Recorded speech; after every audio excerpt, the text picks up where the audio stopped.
പരിശുദ്ധമായ ദുൽഹിജ്ജ മാസത്തിൻ്റെ അവസാനത്തെ തിങ്കളാഴ്ച ദിവസത്തിലാണ് നമ്മളുള്ളത്. ഇനി അടുത്ത തിങ്കളാഴ്ച ഏതായാലും നമ്മൾ മുഹറം മാസത്തിലായിരിക്കും. അള്ളാഹു നമ്മളെ മുഹറം മാസത്തിലേക്ക്, പുതിയൊരു വർഷത്തിലേക്ക് എത്തിച്ചു നൽകി അനുഗ്രഹിക്കുമാറാവട്ടെ. ആമീൻ യാ റബ്ബൽ ആലമീൻ. അപ്പോൾ ഒരു പുതിയ വർഷം നമ്മളിലേക്ക് വരുമ്പോൾ ഇൻഷാ അല്ലാഹ് ഇന്നു മുതൽ വുദൂഇന് ശേഷം, വുദു എടുത്തു കഴിഞ്ഞ് നമ്മൾ ഈ ഒരു കാര്യം ചെയ്താൽ എല്ലാ ദാരിദ്ര്യവും മാറിക്കിട്ടും. ഈ ഒരു കാര്യം ചെയ്തില്ല എങ്കിൽ ദാരിദ്ര്യം നമ്മുടെ കൂടെ പിറപ്പായി മാറും. അള്ളാഹു കാത്തുരക്ഷിക്കുമാറാവട്ടെ. ജീവിതത്തിൽ ദാരിദ്ര്യം വരാതിരിക്കാൻ ശ്രദ്ധിക്കേണ്ട ചില കാര്യങ്ങൾ നമുക്ക് ഇന്നത്തെ ക്ലാസ്സിൽ പഠിക്കാം. ഒരു മനുഷ്യൻ അവൻ നാളെ ആഖിറത്തിൽ പല രൂപത്തിലാണ് വരുന്നത്, പല കോലത്തിലാണ് വരുന്നത്. നമ്മൾ മഹ്ശറയിൽ ചെല്ലുമ്പോൾ മുഖം 14-ാം രാവിലെ പൂർണ്ണചന്ദ്രനെ പോലെ തിളങ്ങുന്ന രൂപത്തിൽ മുത്തുനബി സല്ലല്ലാഹു അലൈഹി വസല്ലമ തങ്ങളുടെ കയ്യും പിടിച്ച് സ്വർഗത്തിലേക്ക് നടന്നു പോവാൻ ഒരു സ്വലാത്ത് പറഞ്ഞു തരും. ചെറിയ ഒരു സ്വലാത്ത്. ഈ സ്വലാത്ത് എപ്പോഴാണ് പറയേണ്ടത്, ഇത് എത്ര പ്രാവശ്യമാണ് പറയേണ്ടത്, വിശദമായി ഇന്നത്തെ ക്ലാസ്സിൽ പറയുന്നുണ്ട്. അത് കേൾക്കണം. മാത്രമല്ല ഈ സ്വലാത്ത് ചൊല്ലിയാൽ കിട്ടുന്ന 10 വമ്പൻ പ്രതിഫലങ്ങൾ ഏതൊക്കെയാണെന്ന് വിശദമായി കേൾക്കാം. അതോടൊപ്പം തന്നെ ജീവിതത്തിൽ നമ്മൾ ശ്രദ്ധിക്കേണ്ട പ്രത്യേകം ചില കാര്യങ്ങളാണ് ഇന്നത്തെ ക്ലാസ്സിൽ പറയുന്നത്. ഇത് അവസാനം വരെ കാണണേ. ഇത് മറ്റുള്ളവരിലേക്ക് എത്തിച്ചു കൊടുക്കാൻ മറക്കണ്ട. അള്ളാഹു നമ്മൾ അനുഗ്രഹിക്കട്ടെ.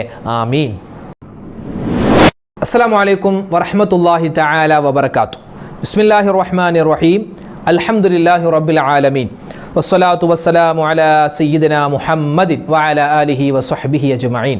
സ്നേഹബഹുമാനം നിറഞ്ഞ സത്യവിശ്വാസികളെ, അള്ളാഹു നമ്മളെല്ലാവരെയും അനുഗ്രഹിക്കുമാറാവട്ടെ. ഇന്ന് ദുൽഹിജ്ജ മാസത്തിൻ്റെ അവസാനത്തെ തിങ്കളാഴ്ച ദിവസമാണ്. ഇന്ന് തിങ്കളാഴ്ച ദുൽഹിജ്ജ മാസം 24.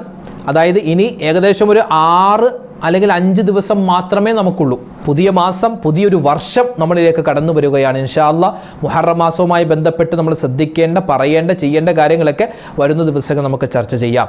അപ്പോൾ ഇത് ദുൽഹിജ്ജ മാസത്തിൻ്റെ അവസാനത്തെ തിങ്കളാഴ്ച ദിവസമാണ്. അടുത്ത തിങ്കളാഴ്ച ഏതായാലും നമ്മൾ മുഹറത്തിലായിരിക്കും. അൽഹംദുലില്ലാഹ്. അല്ലാഹു തആല നമുക്ക് ഒരുപാട് നന്മകൾ ചെയ്യാനുള്ള തൗഫീഖ് തന്ന് അനുഗ്രഹിക്കുമാറാവട്ടെ. ഇന്നത്തെ ക്ലാസ്സിൽ നമ്മൾ പ്രധാനമായും 2 കാര്യങ്ങളാണ് പഠിക്കുന്നത്.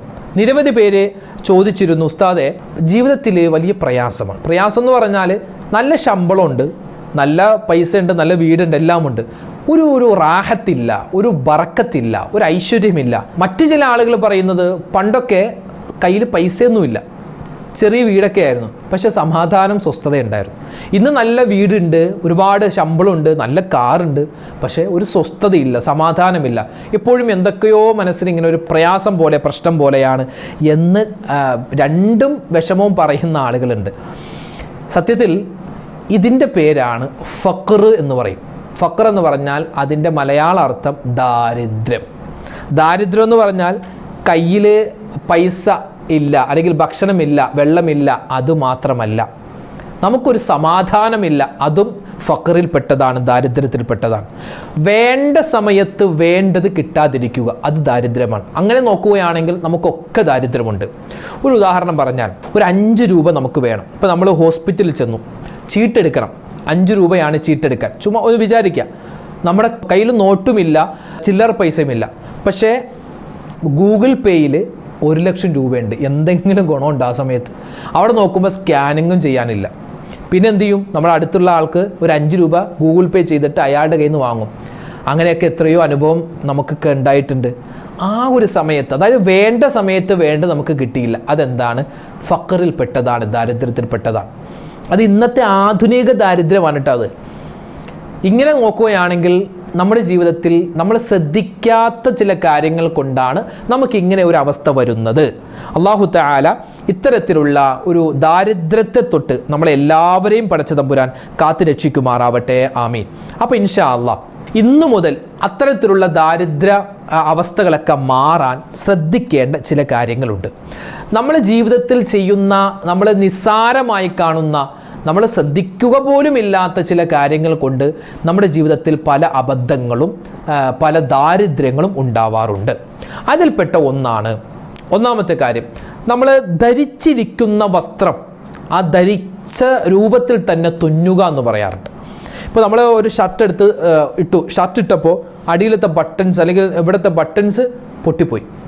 പെട്ടെന്ന് തന്നെ നമ്മൾ സ്വന്തമായിട്ട് ഒന്നെങ്കിൽ തുന്നും, അത് കാരണം വസ്ത്രം ഊരാൻ മടി, അല്ലെങ്കിൽ ഭാര്യയെ കൊണ്ട് നമ്മൾ തുന്നിപ്പിക്കും. അങ്ങനെ ചെയ്യുന്നത് എന്താണ്? അത് ദാരിദ്ര്യമുണ്ടാക്കും. അതുപോലെ തന്നെ ഇതൊക്കെ നബി സല്ലല്ലാഹു അലൈഹി വസല്ലമ തങ്ങളുടെ ഹദീസിലുള്ള കാര്യങ്ങളാണ്. പല പല ഹദീസുകളാണ്, എല്ലാ ഹദീസിൻ്റെയും അർത്ഥം മാത്രം നിങ്ങൾക്ക് പറഞ്ഞു തരികയാണ്. രണ്ടാമത്തേത് പ്രത്യേകം എൻ്റെ ഉമ്മമാർ പ്രത്യേകം ശ്രദ്ധിക്കണം. രാത്രിയിൽ മുറ്റമടിക്കാനോ അല്ലെങ്കിൽ വീടിൻ്റെ ഉള്ളിൽ അടിക്കാനോ നിൽക്കരുത്. അത് ദാരിദ്ര്യമുണ്ടാക്കി തീർക്കും. രാത്രി അടിച്ചു വാരുക. നമ്മൾ ചോദിക്കുമ്പോൾ രാത്രി അടിച്ചപ്പോൾ എന്താ കുഴപ്പമെന്നേ, എന്താ കുഴപ്പം, ഇവിടെ എന്താ പറ്റുന്നത്, ഞാനൊന്ന് നോക്കട്ടെ. അങ്ങനെയൊക്കെ നോക്കുകയാണെങ്കിൽ ഒന്നും പറ്റില്ല. രാത്രി അടിച്ചാലും പൊടിയൊക്കെ വരും, നമുക്ക് കൊണ്ടേ കളയാം. പക്ഷേ ആത്മീയമായി നമ്മൾ നോക്കുമ്പോൾ അങ്ങനെ ഒരു പ്രശ്നം വരാനുണ്ട്, ദാരിദ്ര്യം. പിന്നെ അത് ചിലപ്പോൾ നമുക്കായിരിക്കില്ല, നമുക്കൊരു കുഴപ്പമുണ്ടാവില്ല, നമ്മുടെ മക്കൾക്കായിരിക്കും നമ്മൾ ചെയ്യുന്ന കാര്യങ്ങളും കൊണ്ട് ചിലപ്പോൾ പ്രശ്നം ഉണ്ടാവുക. ചിലപ്പോൾ നമ്മുടെ ഭർത്താവിനായിരിക്കും പ്രശ്നം ഉണ്ടാവുക. കാരണം ആ കുടുംബത്തിൽ ഒരാൾ ചെയ്താൽ തന്നെ അതെല്ലാവർക്കും ബാധിക്കും. അത്തരത്തിലുള്ളൊരു ഒരു പരീക്ഷണമാണ് ഈ ഫഖർ, ദാരിദ്ര്യം എന്ന് പറഞ്ഞാൽ.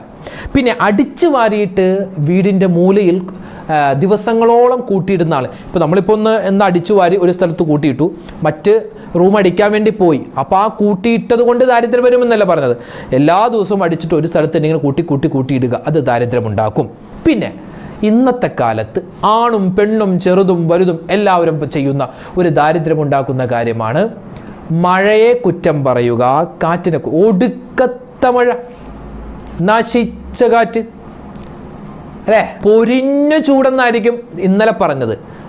ആ ചൂടിൽ നിന്ന് രക്ഷ കിട്ടാൻ കുറച്ച് മഴ പടച്ചു തന്നപ്പോൾ ഒടുക്കത്ത മഴ.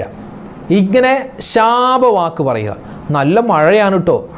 അതിപ്പോൾ എന്താണ് നമ്മൾ സാധാരണ പറയാം, ഓ നല്ല മഴയാണ് കേട്ടോ, അങ്ങനെ പറയും. അതൊരു ശാപവാക്കല്ല, ഇത് ഒടുക്കത്ത മഴ, ശപിച്ച മഴ, അങ്ങനെ പറയാറ് ഒരിക്കലും പറയരുത്. കാരണം നമ്മളല്ല പെയ്യിപ്പിക്കുന്നത്, അത് അല്ലാഹുവാണ്. അപ്പോൾ ആ ഒടുക്കത്തെ മഴ എന്ന് പറയുമ്പോൾ ആ ശാപം ഒരു പക്ഷേ നമ്മൾ പടച്ചോനെ പ്രാകുന്നത് പോലെയാകും. അതുകൊണ്ട് അത് ദാരിദ്ര്യമുണ്ടാക്കുന്ന കാര്യമാണ്. പിന്നെ നമ്മൾ പലപ്പോഴും ശ്രദ്ധിക്കാതെ പോകുന്നു, പള്ളിയിൽ കയറുമ്പോൾ വലത് കാലുകൊണ്ട് കയറണം നമുക്കറിയാം, പക്ഷേ നമ്മൾ പലപ്പോഴും ഇടത് കാലുകൊണ്ട് കയറും, അതും ജീവിതത്തിൽ ദാരിദ്ര്യമുണ്ടാക്കും. ബാത്റൂമിൽ കയറുമ്പോൾ ഇടത് കാലുകൊണ്ട് കയറണമെന്ന് നമുക്കറിയാം, പക്ഷെ പലപ്പോഴും നമ്മൾ വലത് കാലുകൊണ്ട് കയറി പോകുന്നു, അതും ദാരിദ്ര്യമുണ്ടാക്കും. വീട്ടിൽ ചിലന്ത് വല കളയാതിരിക്കുക, അതുമൊക്കെ വീട്ടിൽ ഇങ്ങനെ ആ മൂലയിൽ ഇങ്ങനെ ചിലന്ത് വല, എട്ടുകാലി വലയൊക്കെ ഉണ്ടാകും, അതൊക്കെ ഒന്ന് അടിക്കുന്ന സമയത്ത് താഴെ അടിക്കുമ്പോൾ മുകളും ആ ചൂല് കൊണ്ട് മുകളിൽ ഒന്ന് അടിച്ച് വൃത്തിയാക്കുക.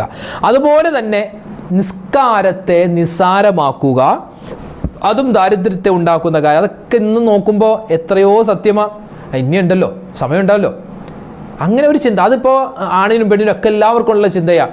നിസ്കാരത്തിന് സമയമാകുമ്പോൾ ഇനിയും കിടക്കുമല്ലോ, ഇനി 2.5 മണിക്കൂറുണ്ടല്ലോ, അപ്പം നിസ്കരിക്കാം. നിസ്കാരത്തെ നിസ്സാരമാക്കുക, അതും ദാരിദ്ര്യമുണ്ടാക്കും. അതുപോലെ തന്നെ ദാരിദ്ര്യമുണ്ടാക്കുന്ന കാര്യമാണ് ചെയ്യേണ്ട ദുആകൾ ചെയ്യാതിരിക്കുക. ബാത്റൂമിൽ കയറുമ്പോൾ ഒരു ദുആ പറയണം, നമുക്കറിയാം. ഉറങ്ങുന്ന സമയത്ത് പറയേണ്ട ദുആ അറിയാം. ഭക്ഷണം കഴിക്കുമ്പോൾ ബിസ്മി പറയണമെന്നറിയാം. വാഹനത്തിൽ കയറുമ്പോൾ ഉള്ള ദുആ നമുക്കറിയാം. അതുപോലെ കാണുമ്പോൾ സലാം പറയണമെന്നറിയാം. തുമ്പിയാൽ അൽഹംദുലില്ലാ പറയണമെന്നറിയാം. പറയേണ്ട ദുആകൾ പറയേണ്ട സമയത്ത് പറയാതിരിക്കുക ദാരിദ്ര്യമുണ്ടാക്കും. ഇവിടെയാണ് നമ്മുടെ വിഷയം തുടങ്ങുന്നത്. വുദൂഇന് ശേഷം ഈ കാര്യം നമ്മൾ ചെയ്യുന്നവരാണോ എങ്കിൽ ദാരിദ്ര്യമുണ്ടാകും. അപ്പോൾ നമ്മൾ വുദൂഇന് ശേഷം ഒരു കാര്യം ചെയ്യാത്തവനാണോ ദാരിദ്ര്യമുണ്ടാകും. ഏത് കാര്യം? വുദൂഇന് ശേഷമുള്ള ദുആ. വുദൂഇന് ശേഷമുള്ള ദുആ നമുക്ക് എല്ലാവർക്കും അറിയാമായിട്ടും അത് ഉപേക്ഷിക്കുകയാണെങ്കിൽ നമുക്ക് ഫഖർ ഉണ്ടാകും. അള്ളാഹു കാത്ത് രക്ഷിക്കട്ടെ. വുദൂഇന് ശേഷമുള്ള ദുആ ഏതാണ്? നമുക്കൊന്ന് പറഞ്ഞാലോ? എല്ലാവർക്കും അറിയാവുന്ന ദുആയാണ്. അഷ്ഹദു അല്ലാ ഇലാഹ ഇല്ലല്ലാഹു വഹ്ദഹു ലാ ശരീക ലഹു വഅഷ്ഹദു അന്ന മുഹമ്മദൻ അബ്ദുഹു വറസൂലുഹു അല്ലാഹുമ്മ ജഅൽനി മിനത് തവ്വാബീന വജഅൽനി മിനൽ മുതത്വഹിരീന വജഅൽനി മിൻ ഇബാദികസ് സ്വാലിഹീൻ സുബ്ഹാനകല്ലാഹുമ്മ വബിഹംദിക അഷ്ഹദു അല്ലാ ഇലാഹ ഇല്ലാ അൻത അസ്തഗ്ഫിറുക വഅതൂബു ഇലൈക്. ഇതാണ് വുദൂഇന് ശേഷമുള്ള ദുആ. ഇത് എത്ര പേര് പറയാറുണ്ട്? എത്ര പേര് നമ്മൾ നിത്യമാക്കാറുണ്ട്? ഇതറിയാമല്ലോ പറയണമെന്ന്, പക്ഷെ പലപ്പോഴും പറയാറില്ല. അതുകൊണ്ട് എന്താണ്? ദാരിദ്ര്യം പലപ്പോഴും നമുക്ക് വന്നു പോകും. അതുകൊണ്ടൊന്നും ഉണ്ടാവാൻ പാടില്ല. ഈ കാര്യം ശ്രദ്ധിക്കണം. ഇനി വുദൂഇന് ശേഷം പല ആളുകളും ചെയ്യുന്നൊരു പരിപാടിയാണ്, നമ്മൾ ഒരു ദിവസം 5 നേരം നിസ്കരിക്കാൻ വേണ്ടി വുദൂ എടുക്കും. അതല്ലാത്ത സമയത്ത് നമ്മൾ വുദൂ എടുക്കാറുണ്ട്. ഒരു 5, 6, 7, 8 പ്രാവശ്യം നമ്മൾ വുദൂ എടുക്കും. ഈ വുദൂ എടുത്തു കഴിഞ്ഞ് നമ്മൾ പലപ്പോഴും ശരീരത്തിലെ വെള്ളം തുടച്ച് കളയാറുണ്ട്.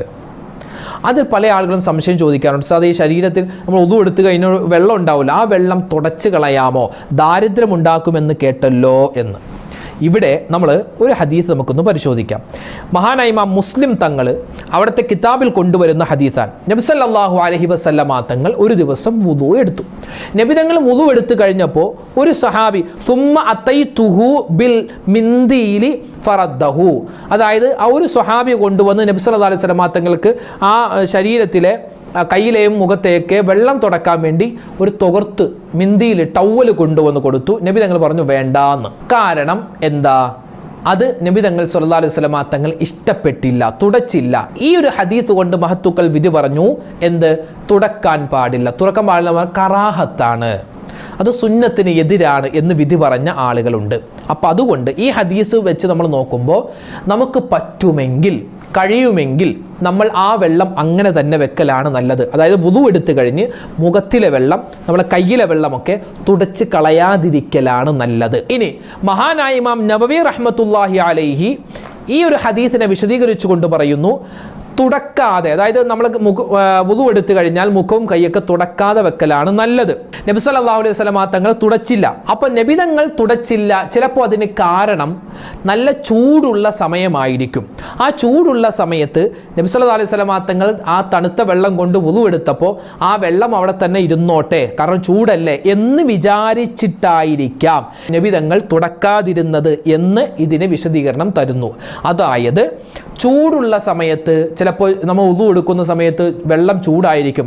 അപ്പോൾ ആ ചൂടുള്ള വെള്ളം നമ്മുടെ ശരീരത്തിലുണ്ടെങ്കിൽ നമുക്ക് ബുദ്ധിമുട്ടാകും.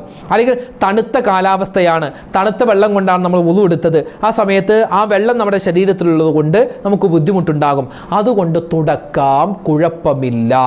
കാരണം ഒരു ഹദീസിൽ മഹാനായ ഇമാം ഹാക്കിം തങ്ങൾ മുസ്തദ്രക് എന്ന കിതാബിൽ പറയുന്നു, 518 പേജിൽ ആയിഷ ബീവി റളിയല്ലാഹു തആല അൻഹ പറയുന്ന ഒരു ഹദീസിൽ നബി സല്ലല്ലാഹു അലൈഹി വസല്ലമ തങ്ങൾക്ക് വുദു എടുത്തു കഴിഞ്ഞ് തുടക്കാനായിട്ടൊരു പ്രത്യേകമായ ടവൽ തന്നെ ഉണ്ടായിരുന്നു എന്നൊരു ഹദീസിൽ കാണാം.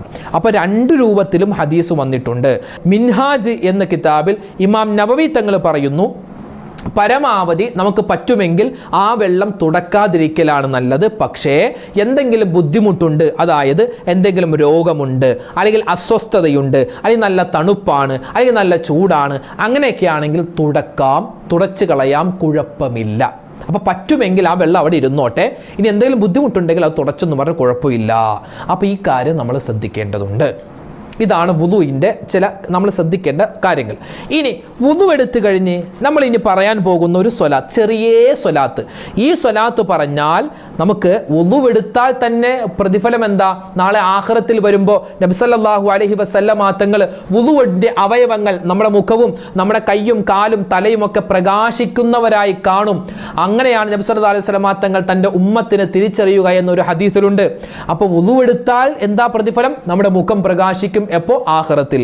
എന്നാൽ ഇനി പറയുന്നൊരു സ്വലാത്ത് പറഞ്ഞാൽ, വുദു എടുത്തതിന് ശേഷം ഈ സ്വലാത്ത് ഒരു മനുഷ്യൻ പറഞ്ഞാൽ അവനിക്ക് കിട്ടുന്നത് 10 പ്രതിഫലമാണ്. 1, അള്ളാഹുമായിട്ട് അവനിക്ക് വലിയ അടുപ്പമുണ്ടാകും. 2, നബി സല്ലല്ലാഹു അലൈഹി വസല്ലമ തങ്ങളുമായിട്ട് വലിയ സ്നേഹം, അടുപ്പമുണ്ടാകും.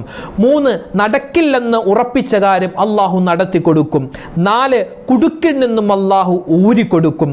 5, ഞെരുക്കം മാറാൻ, എളുപ്പം കിട്ടാൻ ഈ സ്വലാത്ത് വളരെ അധികം നമുക്ക് ഉപകാരമാണ്. അതുപോലെ തന്നെ 6-ാമത്തേത് ആവശ്യങ്ങൾ പൂർത്തീകരിക്കാൻ. 7-ാമത്തേത് പൈശാചികമായ ഉപദ്രവത്തിൽ നിന്ന് രക്ഷ കിട്ടാൻ. 8-ാമത്തേത് നബി സല്ലല്ലാഹു അലൈഹി വസല്ലമ തങ്ങളുടെ ശഫാഅത്ത് കിട്ടും. 9-ാമത്തേത് ആഖിബത്ത് നന്നാകും. 10-ാമത്തേത് മഹ്ശറയിൽ നമ്മുടെ മുഖം ഒന്നുകൂടി പ്രകാശിക്കും. 14-ാം രാവിലെ പൂർണ്ണ ചന്ദ്രനെ പോലെ പ്രകാശിക്കുന്ന മുഖവുമായിട്ട് വരും ഈ സ്വലാത്ത് നിത്യമാക്കുന്ന ആളുകൾക്ക്. എന്താണ് ആ സ്വലാത്ത്? ഏതാണ് ആ സ്വലാത്ത്? നബി സല്ലല്ലാഹു അലൈഹി വസല്ലമ തങ്ങളുടെ പേരിൽ ഒരുപാട് സ്വലാത്തുകൾ ഉണ്ടല്ലോ. ഒരു മനുഷ്യൻ വുദു എടുത്തതിന് ശേഷം പറ്റുന്നത് പോലെ ഈ സ്വലാത്ത് ചൊല്ലിയാൽ അവനിക്ക് അല്ലാഹു 10 പ്രതിഫലമാണ് നൽകുന്നത്. 10 പ്രതിഫലങ്ങൾ ഏതൊക്കെയാണെന്ന് നമ്മൾ വിശദീകരിച്ചു കഴിഞ്ഞു, നമ്മൾ പറഞ്ഞു കഴിഞ്ഞു. 10-ാമത്തെ പ്രതിഫലമാകുന്ന മുഖം പ്രകാശിച്ച് സ്വർഗത്തിലേക്ക് കടക്കുന്നവരുടെ കൂട്ടത്തിൽ അല്ലാഹു നമ്മളെ ഉൾപ്പെടുത്തുമാറാവട്ടെ. ഏതാണ് ആ സ്വലാത്ത്? ചൊല്ലിക്കോ, കൂടെ ചൊല്ലിക്കോ. നിങ്ങൾക്ക് സ്ക്രീനിൽ കാണാം. അല്ലാഹുമ്മ സ്വല്ലി അലാ നൂറിൽ അൻവാർ വസിറിൽ അസ്റാർ സയ്യിദിനാ മുഹമ്മദിൻ അൽ മുഖ്താർ വആലിഹിൽ അത്ഹാർ വസുഹാബിഹിൽ അഖിയാർ. ഇത് നമുക്കൊക്കെ പലപ്പോഴും അറിയാവുന്ന അല്ലെങ്കിൽ ചൊല്ലിയിട്ടുള്ള സ്വലാത്താണ്. ഈ സ്വലാത്ത് പല രൂപത്തിലും വന്നിട്ടുണ്ട്. ഇത് നമ്മൾ ചുരുങ്ങിയ രൂപം നമ്മൾ ഇതിൽ നിന്നും എടുത്തതാണ്. പല രൂപത്തിൽ ഈ സ്വലാത്ത് വന്നിട്ടുണ്ട്. ഇതിലേക്ക് വേറെ ചില വാക്കുകളൊക്കെ ചേർത്തിട്ടുള്ള സ്വലാത്തുണ്ട്. നമ്മൾ അതിൽ ചുരുങ്ങിയ സ്വലാത്താണ് എടുത്തിട്ടുള്ളത്. ഒന്ന് ചൊല്ലിയാലോ? അല്ലാഹുമ്മ സ്വല്ലി അലാ നൂറിൽ അൻവാർ വസിറിൽ അസ്റാർ സയ്യിദിനാ മുഹമ്മദിൻ അൽ മുഖ്താർ വആലിഹിൽ അത്ഹാർ വഅസ്ഹാബിഹിൽ അഖിയാർ. ചൊല്ലിക്കോ. അല്ലാഹുമ്മ സ്വല്ലി അലാ നൂറിൽ അൻവാർ വസിറിൽ അസ്റാർ സയ്യിദിനാ മുഹമ്മദിൻ അൽ മുഖ്താർ വആലിഹിൽ അത്ഹാർ വസുഹാബിഹിൽ അഖിയാർ.